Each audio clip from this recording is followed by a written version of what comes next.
नमस्कार मित्र. मागच्या तासाला आपण इलेक्ट्रोड्स बद्दल माहिती घेतली होती. इलेक्ट्रोड्सचे पावडरवरून प्रकार, इलेक्ट्रोडचे वेगवेगळ्या साईज, इलेक्ट्रोडचे उपयोग, त्याचे कार्य, या गोष्टी बघितल्या होत्या. आज आपण क्लासिफिकेशन ऑफ स्टील म्हणजे स्टील जे लोखंड आपण म्हणतो, जे वेल्डिंग मध्ये महत्वाचा भाग आहे, तर त्या स्टील बद्दल आपण माहिती घेणार आहोत. तर वेल्डिंग मध्ये जे वेगवेगळे स्टीलचे प्रकार आपल्याला येतात, तर त्या प्रकारामध्ये आपल्याला वेल्डिंगचं नियोजन करताना कुठल्या प्रकारचा धातू, कुठल्या प्रकारचं स्टील आहे ते कसं ओळखायचं आणि त्यासाठी कुठल्या प्रकारचे इलेक्ट्रोड्स किंवा इक्विपमेंट वापरायची, हे सर्व आपल्याला या लेसन मध्ये, या पाठामध्ये बघायचं आहे. तर मुख्यतः स्टीलचे जे काही 3 मुख्य प्रकार आहेत, त्यामध्ये लो कार्बन स्टील हा एक प्रकार आहे. दुसरा आहे मीडियम कार्बन स्टील, मीडियम, आणि तिसरा प्रकार आहे हाय कार्बन स्टील. तर असे 3 महत्वाचे जे प्रकार आहेत, तर याच्यामध्ये त्यांच्या वेगवेगळ्या गुणधर्मामुळे आपण वेल्डिंग करताना जे काही जॉब वापरू किंवा बेस मेटल किंवा पॅरेंट मेटल वापरू, त्याच प्रकारचे इलेक्ट्रोड्स आपल्याला वापरायचे असतात. बऱ्याच वेळेस काही जोखमीचे जॉब असतात, तिथे आपल्याला जास्त स्ट्रेंथ लागते, जास्त ताकद लागते. अशा ठिकाणी इलेक्ट्रोडचं नियोजन करताना आपल्याला त्या स्टील बद्दल किंवा त्या धातू बद्दल जास्तीत जास्त वेल्डिंग मध्ये स्टील वर वेल्डिंगची क्रिया केली जाते.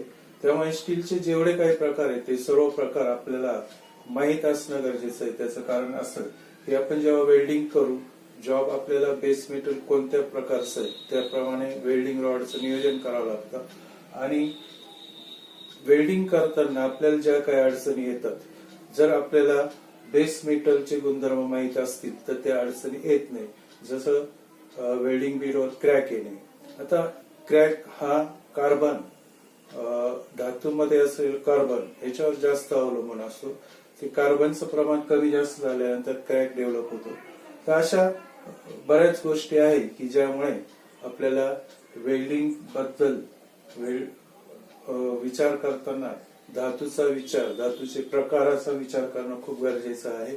आणि आज आपण हे जे 3 प्रकार ज्याची माहिती घेणार आहोत, लो कार्बन स्टील, त्यानंतर मीडियम कार्बन स्टील आणि हाय कार्बन स्टील, असे बेसिक 3 प्रकार आहेत. आता हे 3 प्रकार कशावरून पडले, तर हे जे 3 प्रकार आहे ते त्या धातूमध्ये असलेल्या केमिकल कॉम्पोजिशन, त्याच्यामध्ये जे काही घटक आहे त्या घटकानुसार याचे प्रकार पडलेले. तर हे जे मुख्य घटक आहे त्याच्यामध्ये आहे carbon, magnet, sulphur, phosphorus, silicon आणि उरलेला फेरस किंवा लोखंड. तर ज्या पद्धतीने एखाद्या भाजीमध्ये आपण वेगवेगळे पदार्थ टाकतो, मीठ, मिरची आणि इतर काही मसाल्याचे पदार्थ, की ते भाजीला विशिष्ट अशी प्रकारची चव देतात किंवा रंग देतात. ह्याच प्रकारे ह्या धातूमध्ये असे जे केमिकल कॉम्पोजिशन आहे ते धातूला विशिष्ट प्रकारचे गुणधर्म देतात. आणि ते वेल्डिंग करताना आपल्याला लक्षात घेणं गरजेचं आहे. नाहीतर वेल्डिंग ही आपली चांगल्या प्रतीची होणार नाही. त्याच्यामध्ये वेगवेगळे डिफेक्ट्स येणार आणि वेल्डिंग हे अयशस्वी होणार. ते पुढे फील्डवर क्रॅक होऊन तुटण्याची शक्यता असते, जॉब खराब होण्याची शक्यता असते. तर आपण लो कार्बन स्टील बद्दल प्रथम माहिती घेऊ. तर लो कार्बन स्टील मध्ये कार्बनचं प्रमाण खूप कमी असतं, म्हणून त्याला लो कार्बन स्टील असं म्हणतात. खूप कमी म्हणजे 0.25%. तर इथे 25%, 0.25% एवढंच कार्बनचं प्रमाण असल्यामुळे याला आपण म्हणजे 0.25 पेक्षा जास्त याच्यामध्ये कार्बन नाही. तर याच्यामुळे कार्बन कमी असल्यामुळे हा धातू थोडा नरम आणि वेल्डिंगच्या दृष्टीने खूप चांगला मानला जातो. तर याच्यामध्ये फेरस आणि कार्बन हे दोन मुख्य घटक असतात. तर कार्बनच्या पर्सेंटेजवर बऱ्याच धातूचं जे फिजिकल प्रॉपर्टीज किंवा त्याचे गुणधर्म, तर गुणधर्म हे अवलंबून असतात. तर लो कार्बन स्टील, ज्याला आपण माइल्ड स्टील म्हणतो, तर हे स्टील वेल्डिंग करताना आपल्याला याच्यामध्ये किती कार्बन आहे हे माहीत असल्यामुळे आपल्याला चांगल्या प्रकारे वेल्डिंग करता येतं. तर कार्बन एकदम कमी असतो याच्यामध्ये 0.25%. त्यानंतर दुसरा घटक आहे कॉम्पोजिशन मधला मॅंगनीज. मॅंगनीज हा जास्तीत जास्त 0.8% असतो. त्यानंतर सल्फर हा 0.05 जास्तीत जास्त असतो. फॉस्फरस सुद्धा 0.05 जास्तीत जास्त असतो. सिलिकॉन सुद्धा 0.25 जास्तीत जास्त असतो. आणि उरलेला सर्व हा फेरस म्हणजे लोखंड असतं. आणि या पद्धतीने एवढं कॉम्पोजिशन जे आहे, घटक जे आहे या धातूमधले, ते घटक आपल्याला इथे कार्बन दर्शवतात. आणि हा कार्बन कमी असल्यामुळे आपल्याला वेल्डिंग करताना ज्या काही गोष्टी आहेत त्या विचारात घेऊन वेल्डिंग करता येतं. तर याच्यामध्ये महत्वाचं म्हणजे आता ह्या धातूला जेव्हा आपण वेल्डिंग करतो तर याला कुठल्याही प्रकारची हीट ट्रीटमेंटची आवश्यकता नसते. हे जेव्हा आपण हा वेल्डिंग करतो याला पोस्ट हिटिंग किंवा प्री हिटिंग अशा दोन्ही गोष्टीची गरज नसते, कारण याच्या ऑलरेडी कार्बन कमी असल्यामुळे तो बॅलन्स असतो आणि तो कुठल्याही वेल्डिंग मध्ये कुठल्याही प्रकारचा इफेक्ट परिणाम करत नाही, कारण तो कमी प्रमाणात असतो. म्हणून याच्यामध्ये हीट ट्रीटमेंटची, कुठल्याही हीट ट्रीटमेंटची, पोस्ट हिटिंग नंतर प्री हिटिंग अशा गोष्टीची गरज पडत नाही. त्यानंतर याच्यामध्ये कार्बन ऑलरेडी कमी असल्यामुळे, कार्बनचं प्रमाण कमी असल्यामुळे क्रॅकचं प्रमाण फार कमी असतं. क्रॅकला कारणीभूत कार्बन असतो. कार्बनचं प्रमाण जसं जसं वाढत जाईल तसं तसं क्रॅक वेल्डिंग बीडवर किंवा ऑन जॉब वेल्डिंगच्या बीडच्या साईडला जॉबवर सुद्धा क्रॅक डेव्हलप होऊ शकतात. तर हा क्रॅकचा परिणाम जो आहे तो वेल्डिंग बीडवर दिसून येतो. कमी कार्बन असला तर हा क्रॅक डेव्हलप होत नाही. त्यानंतर या प्रकारचा धातूला आपण एसी किंवा डीसी कुठल्याही पॉवर सोर्सद्वारे किंवा मशीनद्वारे वेल्डिंग करू शकतो. आणि यामध्ये इलेक्ट्रोड हा आपल्याला याच प्रकारच्या कॉम्पोजिशनने घ्यावा लागतो. ज्या इलेक्ट्रोड मध्ये कार्बनचं प्रमाण 25.25% आहे असाच इलेक्ट्रोड आपल्याला वेल्डिंगसाठी पॅरेंट मेटल च्या कॉम्पोजिशन प्रमाणे वेल्डिंग रॉडचं कॉम्पोजिशन आपल्याला पाहिजे असतं. आणि ते आपल्याला इथे वेल्डिंग करण्यापूर्वी नियोजन करावं लागतं, जेणेकरून आपला जॉब खराब होत नाही. तर अशा पद्धतीने आपण लो कार्बन प्रकार आहे मीडियम कार्बन स्टील. तर मीडियम कार्बन स्टील हा सुद्धा लोखंडामध्ये MS माइल्ड स्टील मध्ये थोडासा उच्च दर्जाचा असा प्रकार आहे. तर याच्यामध्ये कार्बनचं जे प्रमाण आहे ते जास्त असल्यामुळे याच्यामध्ये स्ट्रेंथ जास्त वाढते, कारण कार्बनमुळे स्ट्रेंथ वाढते. पण इतर गोष्टी जसं क्रॅक डेव्हलप होणे हे सुद्धा आपल्याला त्याच्याबरोबर वेल्डिंग मध्ये क्रॅक येण्याची शक्यता असते. पण योग्य नियोजन केलं तर हा क्रॅक डेव्हलप होत नाही. तर याच्यामध्ये केमिकल कॉम्पोजिशन, रासायनिक जे घटक आहे त्याच्यामध्ये कार्बन हा जास्तीत जास्त 0.6%, कमीत कमी 0.3%, म्हणजे 0.3 ते 0.6% एवढा कार्बन याच्यामध्ये असतो या लोखंडामध्ये. त्यानंतर याच्यामध्ये मॅंगनीज 0.8 ते जास्तीत जास्त 0.8 असते. त्यानंतर सल्फर 0.05 जास्तीत जास्त असते. फॉस्फरस 0.05 जास्तीत जास्त असते. सिलिकॉन 0.25 जास्तीत जास्त असते. आणि उरलेला सर्व हा फेरस म्हणजे लोखंडाचा अंश असतो. अशा प्रकारे 100% एवढं केमिकल कॉम्पोजिशन एवढे घटक त्यामध्ये असतात आणि कार्बनचं प्रमाण हे जास्त असल्यामुळे त्याच्यामध्ये आपल्याला स्ट्रेंथ जास्त मिळते, ताकद जास्त मिळते या लोखंडाची. त्यामुळे हा जिथे हेवी जॉब आहे, जिथे जास्त जोखमीचे जास्त लोड येणारे जॉब आहे, त्या ठिकाणी मीडियम कार्बन स्टील वापरलं जातं. आता याच्यामध्ये आपल्याला हीट ट्रीटमेंटची आवश्यकता असते, कारण याच्यामध्ये कार्बन हाय असल्यामुळे हा कार्बन जेव्हा थंड होतो, लोखंड वेल्डिंग संपल्यानंतर आपण जेव्हा अचानक थंड व्हायला सुरुवात होते, तर त्यावेळेस कार्बनमुळे त्या वेल्डिंग बीडवर किंवा वेल्डिंग बीडच्या साईडला क्रॅक येण्याची शक्यता असते. त्यामुळे याला हीट ट्रीटमेंटची आवश्यकता असते वेल्डिंग करताना. म्हणजे याच्यामध्ये प्री हिटिंग आणि पोस्ट हिटिंग रिकमेंड केलेलं आहे. त्याच्यामध्ये साधारणतः 180 ते 350 डिग्री सेल्सिअस एवढं आपण प्री हिटिंग टेम्परेचर द्यायचंय वेल्डिंग करण्यापूर्वी, आणि पोस्ट हिटिंग 100 वेल्डिंग केल्यानंतर 100 ते 300 डिग्री सेल्सिअस एवढं याच्यामध्ये आपल्याला टेम्परेचर द्यायचंय. तर अशा पद्धतीने याच्यामध्ये कार्बनचं प्रमाण जास्त असल्यामुळे क्रॅक येण्याची जास्त शक्यता असते. म्हणून याच्यामध्ये जेव्हा वेल्डिंग संपल्यानंतर अथवा अचानक थंड व्हायला सुरुवात होतो, तर हा ब्रिटल होतो, थोडासा ठिसूळ होतो आणि हार्ड पण होतो, कठीण पण होतो, आणि त्यामुळे क्रॅकचे चान्सेस जास्त असतात.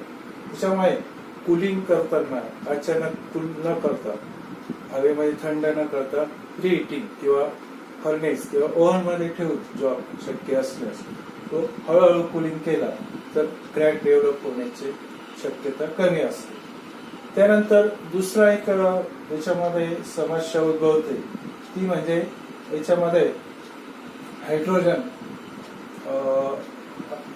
गरम स्थितीमध्ये हायड्रोजन हा शोषला जातो मोल्टन मेटलद्वारे, आणि थंड होताना तो आतमध्ये अंडर बीडच्या आतमध्ये क्रॅक किंवा होल्स तयार करण्याची शक्यता असते.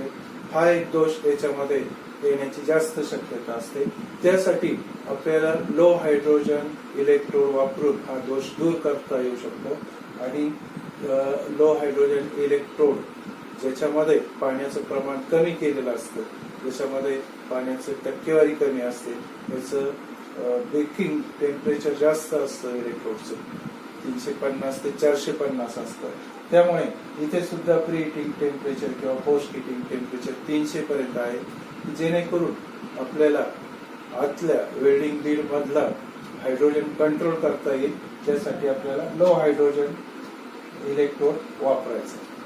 त्यानंतर याच्यामध्ये जे इलेक्ट्रोड्स वापरले जातात ते सुद्धा मीडियम कार्बन स्टीलचेच बेअर वायर असलेले, म्हणजे ज्या इलेक्ट्रोडच्या बेअर वायर मध्ये फिलर मेटल मध्ये 0.3 ते 0.6 एवढा कार्बन असेल, असेच इलेक्ट्रोड यामध्ये आपल्याला वापरावे लागतील. तर अशा पद्धतीने मीडियम कार्बन स्टील वेल्डिंग करताना आपल्याला दोन प्रकारच्या काळजी घ्यावी लागते. एक म्हणजे हीट ट्रीटमेंट, याच्यामध्ये आपल्याला प्री हिटिंग आणि पोस्ट हिटिंग असे दोन प्रकारे कंट्रोल करावे लागतात. आणि दुसरा प्रॉब्लेम हायड्रोजन कंट्रोल. हायड्रोजन हा गरम स्थितीमध्ये वितळलेल्या मेटल मध्ये शोषला जातो आणि थंड होताना तो इंटरनल क्रॅक्स किंवा होल्स तयार करतो, आणि हे दूर करण्यासाठी आपल्याला लो हायड्रोजन इलेक्ट्रोडचा वापर करून हा दोष दूर करता येऊ शकतो. प्रकार आहे हाय कार्बन स्टील. हाय कार्बन इथे आपल्याला हाय याचा अर्थ जास्त. हाय कार्बन स्टील म्हणजे ज्या स्टील मध्ये जास्त कार्बनचं प्रमाण आहे, म्हणजे याच्यामध्ये 0.7 to 1.4% जे सर्वात जास्त कार्बन ह्या स्टील मध्ये असतो. त्यानंतर याच्यात मॅग्नीजचं प्रमाण 0.8 जास्तीत जास्त असतं. सल्फरचं प्रमाण 0.05% जास्तीत जास्त. फॉस्फरसचं प्रमाण 0.05 जास्तीत जास्त. सिलिकॉनचं प्रमाण 0.25 जास्तीत जास्त, आणि उरलेला हे लोखंड असतं. आता हा जो स्टीलचा प्रकार आहे, हा स्टील आपल्याला वेल्डिंग ला रिकमेंड केलेलं नाही, म्हणजे नॉन वेल्डेबल. ह्या स्टीलला वेल्डिंग होत नाही. पण जे जॉब कार्बन स्टीलचे असतात, ज्यांना मेंटेनन्सची गरज असते किंवा रिपेअरिंगची गरज असते, अशा याच्यामध्ये आपल्याला क्रिटिकल कंडिशन मध्ये हा जॉब वेल्ड करू शकतो आपण. त्यासाठी आपल्याला बरीचशी काळजी घ्यावी लागते, बऱ्याचशा गोष्टी याच्यामध्ये लक्ष द्यावं लागतं. त्याच्यामध्ये आपण हे जॉब कार्बन स्टीलचे जॉब रिपेअर किंवा मेंटेनन्स करू शकतो. याला वेल्डिंग ठराविक प्रकारच्या इलेक्ट्रोड्सने होते. त्याच्यामध्ये आपण लो कार्बन इलेक्ट्रोड, त्यानंतर लो हीट इनपुट इलेक्ट्रोड असे स्पेशल प्रकारचे इलेक्ट्रोड्स वापरून आपण हा जॉब वेल्ड करू शकतो, फक्त मेंटेनन्स आणि रिपेअरिंग साठी. त्याच्यामध्ये प्री हिटिंग आपल्याला करायची असते. प्री हिटिंग करताना खूप काळजी घ्यावी लागते. त्यानंतर याच्यामध्ये जास्त हीट तयार होता करताना बटरिंग लेयर्स, म्हणजे वेल्डिंग करताना लेयर्स जे काही आपण सेकंड रन मारू, तो बटरिंग प्रकारचा लेअरने मारायचा आहे आणि त्यामुळे आपल्याला हीट थोडी कंट्रोल करता येईल. त्यानंतर इंटरपास मध्ये आपल्याला जे टेम्परेचर ते मेंटेन करायचं. इंटरपास म्हणजे पहिला रन मारला, दुसरा रन मारताना आपल्याला ताबडतोब दुसरा रन मारायचा, टेम्परेचर डाऊन होऊ द्यायचं नाही. तर आपल्याला हे टेम्परेचर मेंटेन करायचं वेल्डिंग करताना. त्यानंतर याच्यामध्ये अजून एक प्रॉब्लेम असा होतो की याच्यामध्ये कार्बनचं शोषण होतं, कार्बन ऍब्सॉर्ब होतो आणि त्यामुळे क्रॅक डेव्हलप होतात. तर ते टाळण्यासाठी आपण बटरिंग लेअरचा जर उपयोग केला तर याला आपण चांगल्या प्रकारे मेंटेनन्स साठी वेल्ड करू शकतो. तर हा नॉन वेल्डेबल आहे, हे महत्वाचं, कारण याच्यात कार्बन एवढा हाय आहे, एवढा उच्च आहे की वेल्डिंग केल्यानंतर ताबडतोब क्रॅक डेव्हलप होतील. याच्यामध्ये स्ट्रेंथ जास्त असते पण याला वेल्ड करू शकत नाही, कारण कार्बन जिथे हाय होतो तिथे आपल्याला वेल्डिंगला अडचणी येतात, वेल्डिंगला क्रॅक ताबडतोब डेव्हलप होतो. बरीचशी काळजी घेऊन रिपेअरिंग साठीचे जॉब आपण कार्बन स्टीलचे रिपेअरिंगचे जॉब, जसं व्हील आहे, वेगवेगळे गिअर्स आहे, तर हे हाय कार्बनचे स्टीलचे जर असतील तर त्याला आपण तात्पुरती मेंटेनन्स करून वापरू शकतो, रियूज करू शकतो. तर मेंटेनन्स आणि रिपेअरिंग वर्क साठीच हाय कार्बन स्टील इथे आपण वेल्ड करू शकतो. बाकी त्यासाठी आपण वेल्डिंग बीड किंवा मोठमोठे जॉब स्ट्रक्चर या कार्बन स्टील पासून बनवू शकत नाही. बनवले तरी ते टिकणार नाही, कारण त्याच्यावर लगेच क्रॅक डेव्हलप होतो. अशा प्रकारे आज आपण 3 प्रकारचे स्टीलचे प्रकार बघितले: low carbon steel, medium carbon steel आणि हाय कार्बन स्टील. याच्यामध्ये वेल्डिंग साठी सर्वात चांगला स्टीलचा जो प्रकार आहे तो हाय कार्बन स्टील, लो कार्बन स्टीलचा आहे. आणि लो कार्बन स्टील मध्ये कार्बनचं प्रमाण कमी असल्यामुळे याला कुठलीही heating, preheating, post heating, कुठलीही हीट ट्रीटमेंट द्यायची गरज लागत नाही. त्यानंतर जास्त स्ट्रेंथ साठी पाहिजे असेल तर आपण मीडियम कार्बन स्टील वापरू शकतो. त्याच्यामध्ये आपल्याला कार्बनचं प्रमाण जे आहे ते साधारणतः 0.3 ते 0.6 एवढं कार्बनचं प्रमाण असल्यामुळे त्याच्यावर आपण कंट्रोल करू शकतो. प्री हिटिंग आणि पोस्ट हिटिंग करून आपण ह्या कार्बनवर कंट्रोल करून चांगल्या प्रकारे लो हायड्रोजन इलेक्ट्रोड वापरून हाय स्ट्रेंथ असलेलं वेल्डिंग करू शकतो. जोखमीचे जॉब जिथं आवश्यक जास्त स्ट्रेंथ पाहिजे अशा ठिकाणी आपण मीडियम कार्बन स्टील वापरून लो हायड्रोजन इलेक्ट्रोड वापरून वेल्डिंग करू शकतो. आणि हाय कार्बन स्टील नॉन वेल्डेबल आहे, त्याला वेल्डिंग होत नाही, पण आपण त्याचं मेंटेनन्स वर्क करू शकतो. धन्यवाद.